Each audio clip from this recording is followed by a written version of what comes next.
Initiez-vous au fonctionnement d'un site web. Maintenant que vous avez une meilleure idée de ce qu'est WordPress, j'imagine que vous avez hâte de rentrer dans le concret et de créer votre site. Promis, nous allons y arriver très vite. Cependant, il est important que vous compreniez le fonctionnement d'un site web auparavant. Comment fonctionne le web? Le web fonctionne sur le principe d'échange décentralisé entre un client, vous, en général, via votre navigateur web, et un serveur qui sert à servir des pages web, d'où son nom. Pour accéder à un site web, vous rentrez l'adresse d'un site web, connu URL dans votre navigateur. Par exemple, vous êtes actuellement sur l'URL de ma chaîne YouTube qui est le suivant. On peut décomposer l'URL en plusieurs parties. HTTP, c'est le nom du protocole de communication entre le client et le serveur. C'est le protocole le plus utilisé permettant d'afficher des pages web, c'est-à-dire de l'hypertexte, du texte et des liens vers d'autres pages web.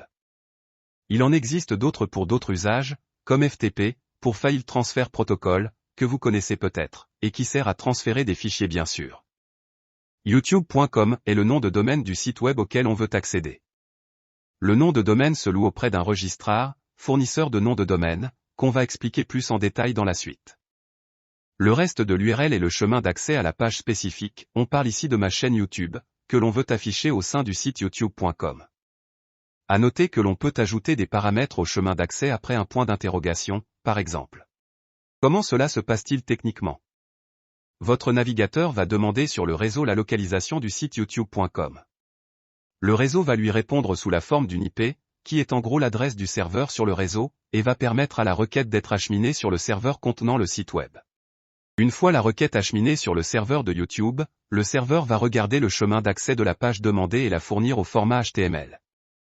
Le navigateur va enfin interpréter le HTML fourni pour créer la page web telle que vous la voyez sur votre écran.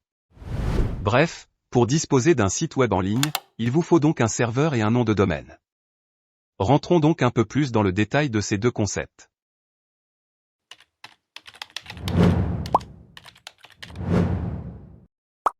Qu'est-ce qu'un hébergement web? Pour fonctionner, tout site internet s'appuie donc sur un serveur. En général, on loue un serveur auprès d'un hébergeur, mais il est tout à fait possible de créer son propre serveur chez soi.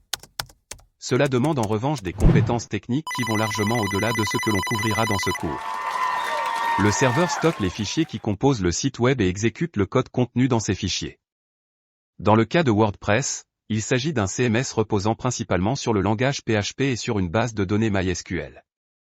Le serveur exécute donc le code PHP de WordPress pour récupérer les informations nécessaires en base de données et générer la page au format HTML, lisible par votre navigateur web, Google Chrome, Mozilla Firefox, etc. Pour créer votre site WordPress, vous aurez donc besoin d'un hébergement PHP et MySQL. Deux solutions s'offrent à vous. Créer un environnement en local. L'idée est de simuler un serveur sur votre ordinateur grâce à des logiciels comme MAMP, ou encore, Local by Flywheel. C'est gratuit, mais cela demande un peu de configuration et votre site ne sera pas en ligne, il ne sera accessible que sur votre machine. Louer un serveur chez un hébergeur. En vérité, il s'agit souvent de louer un espace sur un serveur et non un serveur entier. Votre site pourra ainsi être accessible au public via Internet, mais ce n'est pas gratuit. Comptez quelques euros par mois pour un hébergement d'entrée de gamme. Je vous recommande le meilleur hébergeur actuel dans la description de la vidéo.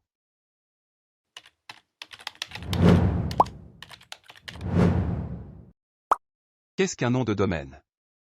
Une fois installé sur un serveur, vous souhaitez que le public puisse facilement accéder à votre site web. En effet, par défaut, un serveur n'est accessible sur Internet que via son adresse IP.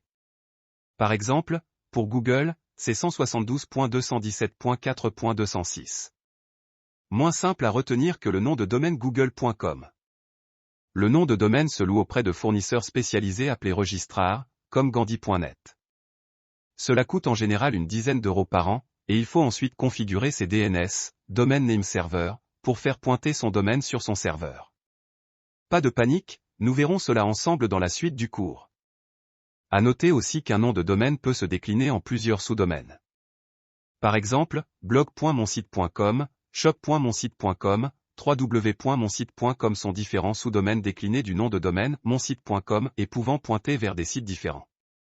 Vous pouvez créer autant de sous-domaines que vous souhaitez à partir d'un nom de domaine, et surtout, c'est gratuit. C'est la raison pour laquelle tous les fournisseurs de sites gratuits, WordPress.com, Wix.com, etc., permettent de créer gratuitement des sites sur un sous-domaine de leur domaine principal.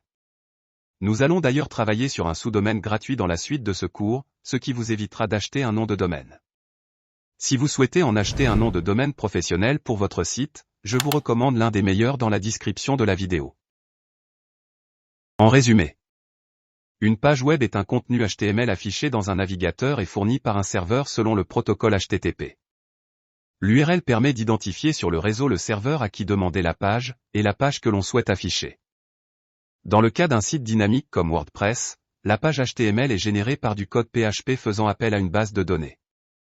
Après cette introduction théorique, passons à la pratique. Dans le chapitre suivant, nous verrons ensemble comment choisir son hébergeur et mettre son site WordPress en ligne.